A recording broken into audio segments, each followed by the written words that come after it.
My parents secretly mocked me as a freeloader while I funded their comfort. But when my aunt exposed the truth, I ended their charade forever. My name is Cameron, and I grew up in the shadow of a star. That star represented my older sister Lily. Our house was usually full of people, uncles, aunts, cousins, you name it. They'd crowd into our backyard like ants at a picnic, drawn by the promise of my mother's wonderful barbecue and the opportunity to see Lily play. Our backyard was like a stage, with its beautifully groomed lawn and the large oak tree providing the perfect backdrop. Dad would light the grill, the aroma of charcoal and sizzling meat filling the air, while Mom went around making sure everyone had a drink in hand. "Lily, sweetie," Aunt Marge would call out, her voice cutting through the din. "Why don't you give us a little song?" All eyes would immediately turn to my sister. Lily would bounce into a chair, her golden curls bouncing and a naughty sparkle in her eyes. She'd clear her throat dramatically and then, like magic, belt out "My Heart Will Go On" in her best Celine Dion impersonation. The adults would go wild, clapping and yelling as if they were at a live concert.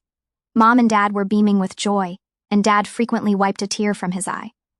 Meanwhile, I'd stand to the side, attempting to blend in with the shrubs. It wasn't that I didn't want to participate, but every time I opened my mouth to sing, it sounded like a cat being strangled. What about poetry? Forget about it, the words would jumble on my tongue, leaving me red-faced and stammering. My family has whispered that I am so unlike my sister. Not only were the relatives present, but Mom and Dad made it plain who the family star was. While Lily was shuttled between ballet courses, singing lessons, and art workshops, I was left to my own devices. Not that I cared much. I sought refuge in the dusty old books that adorned our shelf. The only person who appeared to understand me was Great Aunt Maggie. She'd discover me hidden behind the garage or in the treehouse, nose buried in a book. "What adventure are you on today, Cameron?" she'd ask, snuggling down next to me. I would look up, thankful for the interruption. "Oh, just reading about ancient Egypt," I'd say, showing her the cover of my most recent find. Maggie nodded, her eyes gleaming. "You have a good head on your shoulders, girl. Don't let anyone tell you otherwise."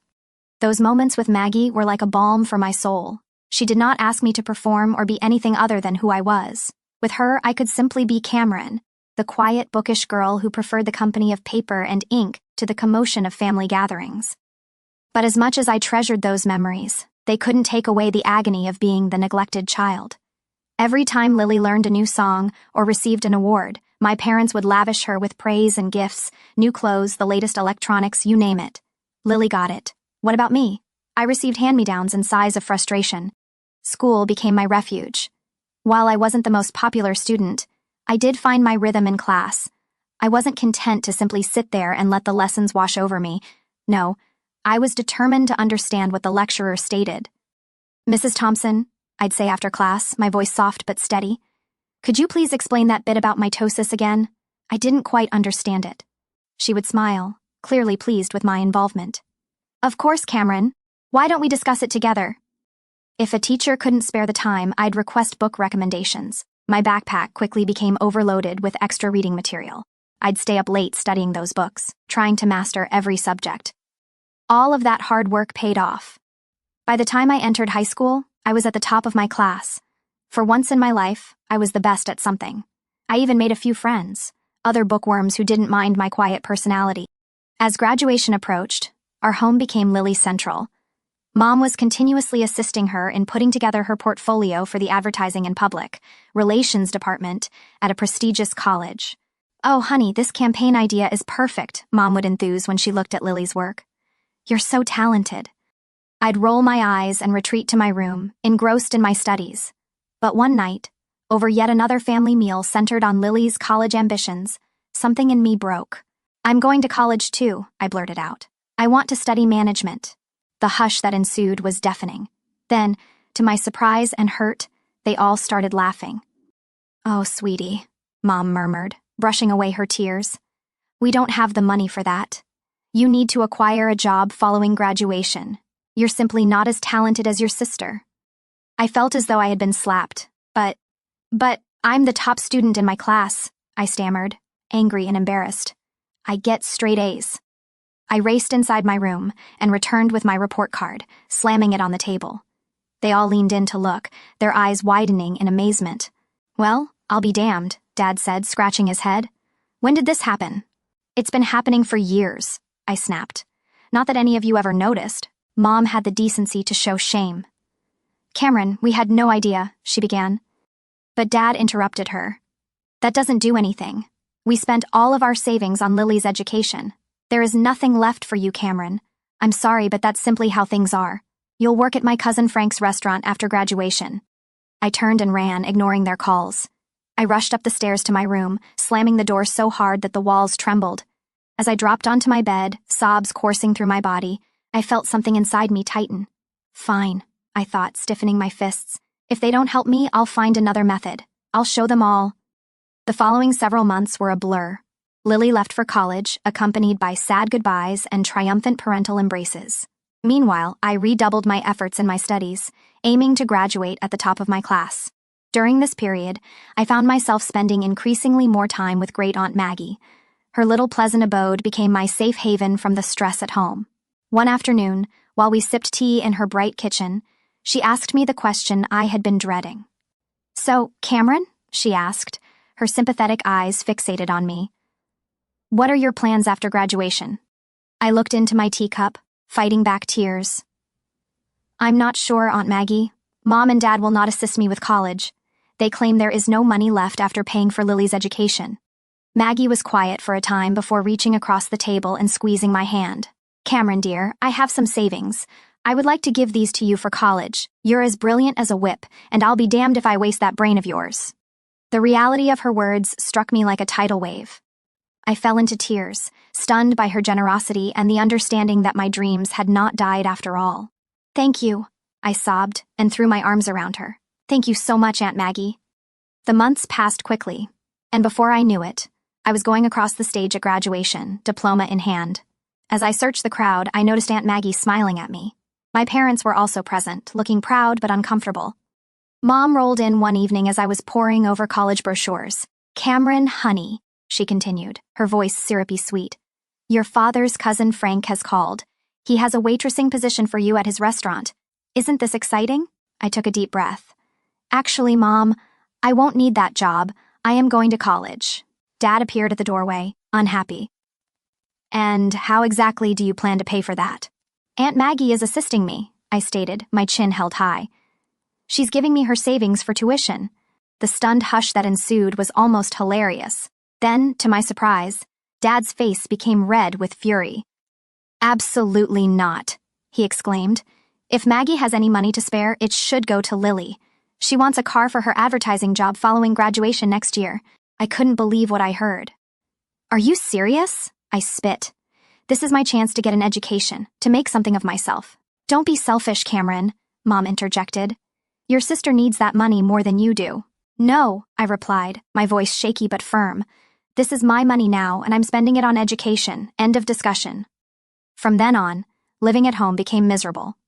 My parents either ignored me totally or yelled at me for the tiniest things. The tension was suffocating. After a particularly scathing dispute, I called Aunt Maggie in tears and revealed everything. "Pack your bags, sweetheart," she stated without hesitation. "You're moving in with me." The next day, I packed my belongings into a cabin, drove away, watching my childhood home shrink in the rearview mirror. As I drove up to Aunt Maggie's house, I felt a weight lift off my shoulders. The summer went by in a blur of preparation, and before I knew it, I was walking onto the campus of State University. Thanks to my excellent grades and Aunt Maggie's generosity, I was accepted into the management program of my dreams. My first day of school, I felt like I was flying on air. As I sat in my introduction to business course, taking in every word, I couldn't help but think, I did it. I'm actually here. Meanwhile, Lily began her final year at her posh institution. I hadn't heard much from her or my parents since I moved out, but I tried not to be concerned. I was too busy enjoying my newfound independence and the exhilaration of college life. However, around a month into the semester, Aunt Maggie phoned me. "Cameron, dear." She started tentatively. "I think you should sit down for this." My pulse raced as she told me about the family drama I had missed. Lily apparently showed up at home unexpectedly, expressing her decision to drop out of college. "What's the reason?" She was pregnant, Aunt Maggie claimed. Lily had been cavalier about the whole situation. "Oh, don't worry," she'd said, tossing her hair. "The baby's father is wealthy. We'll get married soon." But the narrative did not stop there. It came out that Lily's boyfriend was not as serious as she imagined. When he discovered she'd also been sleeping with his pal, all hell broke loose. They didn't even know who the father was. At Maggie's side, I sat there, phone pressed against my ear, trying to digest everything. Part of me felt a sick sense of satisfaction. The golden child had fallen from her pedestal. But ultimately, I was sad for Lily and the mess she had gotten herself into. The saga continued for several months. Aunt Maggie kept me informed of all the gossip from the family parties I no longer attended. When Lily's kid was born, a DNA test proved that her boyfriend was the father, but instead of the fairy tale wedding Lily had hoped for, he just agreed to pay child support. The ultimate blow came when Lily, desperate for employment, accepted a position as a server at Uncle Frank's restaurant, the same job my parents had tried to force on me. As I hung up the phone, I experienced a flurry of emotions. A small, petty part of me wanted to brag, to rub my accomplishment in my family's faces. But ultimately, I felt deeply grateful for where I was and how far I'd come. 4 years passed in a flurry of lectures, tests, and late-night study sessions. Before I knew it, I was walking across the stage at graduation, clutching my hard-earned management degree. As I searched the crowd, I noticed Aunt Maggie smiling at me, tears of pride in her eyes. My outstanding grades and glowing references from my instructors helped me obtain a job as a manager at the Gilded Fork, one of the city's most prominent restaurants. The compensation exceeded my expectations, and for the first time in my life, I felt truly accomplished. I knew what I wanted to accomplish after receiving my first paycheck. I marched into the electronics store and purchased the most recent smartphone for Aunt Maggie. Her face brightened up as I showed it to her. "Oh, Cameron," she said, turning the sleek device over in her hands. "This is too much." I grinned and pulled out my own phone. "Not at all. Now let me show you how to utilize it." I spent the following 3 weeks teaching Aunt Maggie the ins and outs of social media. She took to it like a duck to water, particularly enjoying Facebook's video feature. Her page quickly filled up with videos of her garden, cat, and the fabled apple pie in various stages of preparation. During my lunch breaks, I'd view her videos and give comments and likes. It was our method of remaining in touch even when work kept me busy. My phone buzzed one day when I was getting ready for the dinner rush. I looked at it, astonished to find my mother's name on the screen. We hadn't spoken for years. "Cameron," she said hesitantly, "we were hoping you might come over to talk." After a lengthy delay, I consented. That Sunday, I was standing on the porch of my childhood house, my hand hanging over the doorbell. Before I could press it, the door opened. "Cameron!" My mother drew me into a close hug. "Oh, sweetie, it's so good to see you." Inside, I found my father, Lily, and a toddler who I assumed was my niece. The atmosphere was tense, but not aggressive as I had imagined. "You look good, kiddo," Dad observed, his tone stern yet loving. "We hear you're doing well for yourself." I nodded, being apprehensive. "I am. I currently work as a manager at the Gilded Fork." Their eyes opened at the restaurant's name. Mother cleared her throat. "That's amazing, sweetie. Actually, that is one of the reasons we wanted to speak with you." Over the next hour, they apologized for how they had treated me, confessing their mistake in dismissing my potential. Then came the true reason for the gathering. "Cameron," Mom remarked, looking at Lily. We were wondering if you might be able to help Lily get a job at your restaurant." I looked at my sister, who was bouncing her daughter on her knee. She refused to meet my gaze. "I'll see what I can do," I concluded. "No promises, but I'll ask." True to my word, I spoke with the restaurant owner, Mr. Reeves, about Lily. To my astonishment, he agreed to give her a chance as administrator. Lily began the following week. I watched her intently, half expecting her to fail or make trouble, but to my surprise, she excelled. She was punctual and efficient, and her customers adored her charm. As the weeks went, I found myself becoming more relaxed with her. We weren't best buddies by any means, but we had a good professional connection. Just when I thought I had it all figured out, the universe decided to throw me another curveball. This time, a good one. Mr. Reeves called me into his office one day.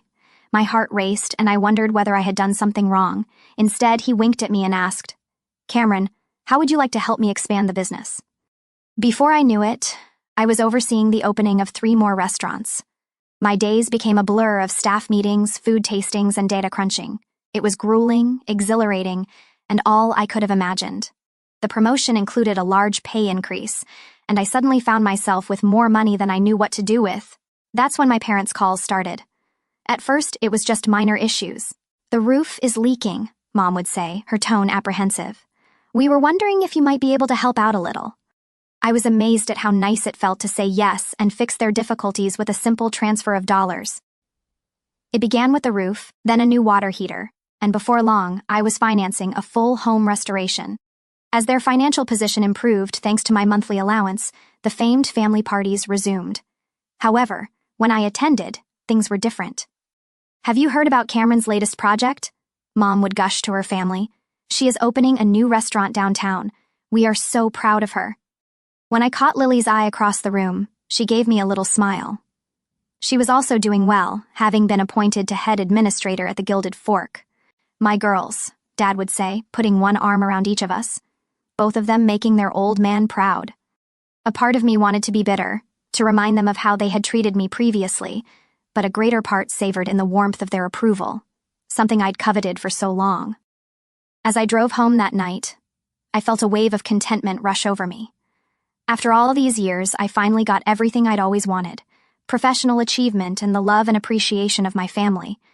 I was the golden kid now, but more importantly, I was my own woman, able to stand on my own 2 feet. It was a quiet Sunday afternoon when my world collapsed around me. I was sipping my coffee and surfing through Facebook when I noticed Aunt Maggie had posted a new video. It was from one of the family events I had missed because of job obligations. I smiled and clicked play, expecting to witness the usual scenes of laughter and merriment. What I saw instead caused my blood to run cold. My parents appeared in full color, their cheeks flushed with drink and self-righteousness. Mom was gesticulating madly, her voice slurred yet clear. "And Cameron, that ungrateful little freeloader," she said. "She rarely provides us anything. We're not made of money, you understand?" Dad joined in, his cheeks flushed. "That's correct. We're doing okay thanks to Lily. She's the one who keeps that pricey restaurant going. Cameron only rides on her coattails." The video proceeded with several family members nodding and expressing their own criticisms. Lily sat in the corner, looking uncomfortable but not challenging them. As the film concluded, I sat there shocked. How could they, after everything done for them, all the money I'd given them, how could they turn around and say such horrible, false things? With trembling palms, I scrolled down to the comments. I noticed a torrent of messages from my folks. "Maggie, erase this video right away. You have no right to post that. Take it down immediately." But Aunt Maggie's reaction brought me to tears. "I'm not sure how to delete videos, and even if I could, I wouldn't. It's time everyone knew the truth about how you treat Cameron. She's the one that helps you, and this is how you reciprocate her kindness? Shame on you both." I stayed there for what seemed like hours, watching the video and rereading the comments. The treachery struck deep, reopening scars that I believed were healed. I finally picked up the phone and dialed Aunt Maggie's number. "Oh, Cameron dear," she replied in response, her voice filled with sorrow.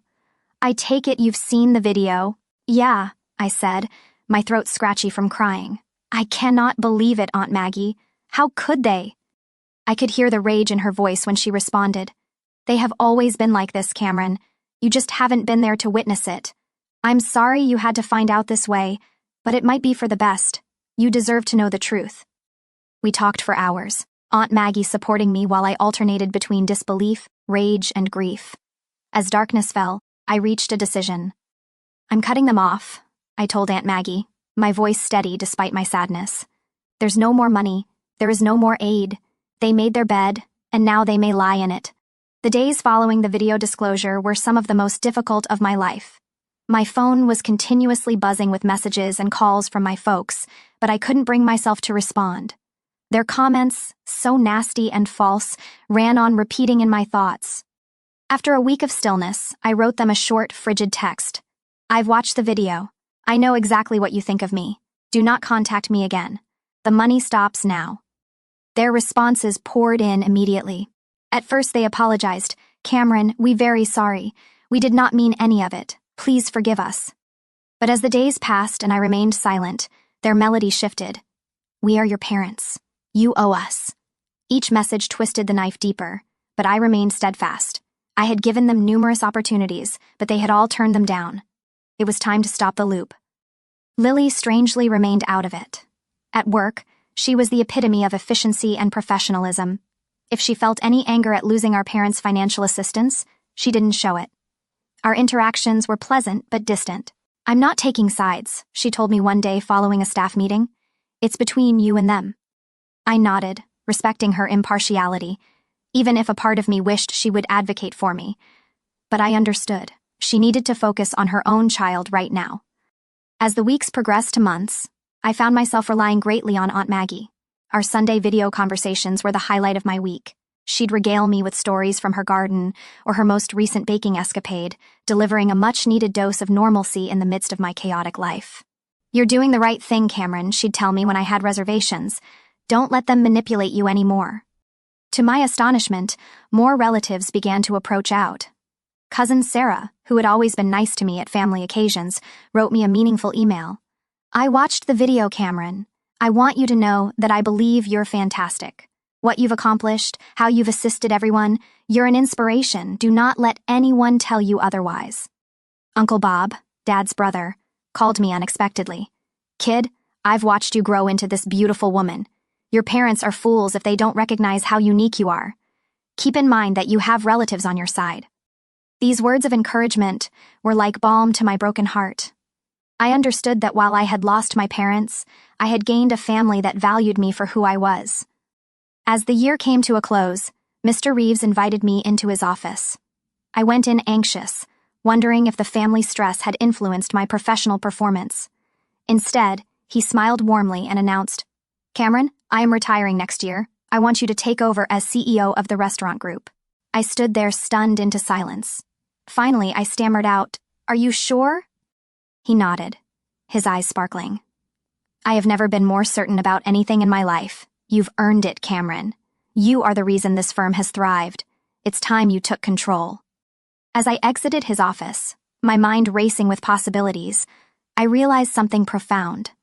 The little girl who had been overlooked and undervalued had grown into a lady who had exceeded everyone's expectations, even her own.